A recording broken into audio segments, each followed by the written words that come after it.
You're with an infantry platoon outside Quang Tri, early 1968. The rain hasn't stopped for days. Your skin stays wet, your feet ache, then burn, then go numb. You don't report it. Nobody does. Within weeks, men are falling out of patrols, not from enemy fire, but because their bodies are failing quietly. What follows doesn't make headlines, but it costs units time, mobility, and lives. In this briefing, we're breaking down 4 quiet medical failures in Vietnam that steadily drained U.S. fighting strength, often before commanders understood what was happening. What most people miss is that none of these started as emergencies. They started as routine discomfort, and they compounded. What hits you first is the feet. You wake up with skin sloughing off between your toes. The smell tells you it's worse than yesterday. Trench foot and immersion injuries weren't relics of World War I. They reappeared in Vietnam's monsoon zones. Army medical logs from 1967 describe infantrymen in I Corps operating with feet wet for 72 to 96 hours straight. Units from the 3rd Marine Division near Dong Ha recorded rising non-battle casualties during prolonged patrols. A veteran later recalled, paraphrased, that his boots never dried for 3 weeks. After-action reports noted men slowing pace, falling back, or refusing night movement. Once infected, evacuation hospital summaries recorded weeks of recovery time. After that, return was unlikely.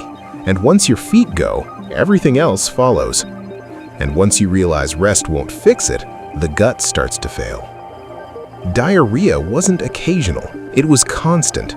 Army preventive medicine reports from 1966 to 1969 list gastrointestinal illness as one of the top causes of medical visits in Vietnam. Units operating along the Mekong Delta reported losing up to 10% of their strength during outbreaks lasting 5 to 7 days. You feel dehydrated, lightheaded, weak.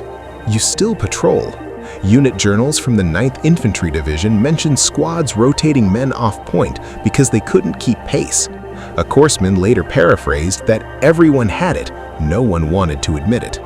Evacuation hospital summaries recorded severe electrolyte imbalance in some cases. This is where it turned dangerous. Judgment slips, reaction time slows. After that, you weren't mission capable, and the longer it lasted, the harder it became to recover in the field. And once the body weakens, infections move in. Small cuts don't heal. Fungal infections spread across groins, armpits, and hands. Tropical ulcers form from scratches that would have meant nothing back home. Army medical logs from 1968 describe increasing rates of skin infections during extended jungle operations near Pleiku and the Central Highlands. Units from the 1st Cavalry Division reported soldiers requiring evacuation after ulcers exposed tissue down to muscle. A veteran later recalled, paraphrased, that a scratch turned black in days. After-action reports noted reduced patrol endurance and increased sick call rates during sustained operations. Shame kept men quiet. Fear kept them moving. Once infection set in, antibiotics weren't always available in time. After that, return was unlikely. And while you're dealing with that, something less visible starts to break. This is where it becomes psychological, but not in the way people think. Sleep deprivation and untreated stress eroded judgment long before anyone used the word PTSD. Units running night ambushes and day patrols in 1967 and 1968 often slept in fragments, 2 hours here, 1 hour there. Army psychiatric summaries later noted increased accidents, negligent discharges, and breakdowns following 30 to 45 days of continuous operations. You feel jumpy, angry, numb.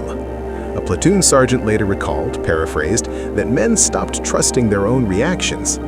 Unit journals from 2 Corps record soldiers pulled from the line for combat exhaustion without visible wounds.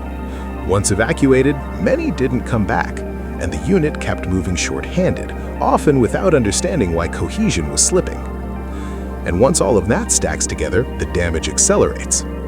By late 1968, commanders began recognizing that medical failures, not enemy contact, were quietly degrading units. Army medical after-action reviews noted that non-battle casualties sometimes equaled or exceeded combat losses during certain operations. A rifle company at 80% strength on paper might field only 60% on patrol. That gap meant longer rotations, heavier loads, and less margin for error. Veterans later recalled, paraphrased, that you felt disposable, not wounded.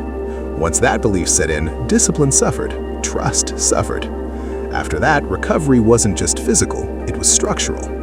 What stays with men afterward isn't just the pain, it's the memory of being told to push through things that couldn't be pushed through. Feet that never healed right, guts that never settled, nerves that stayed tight decades later.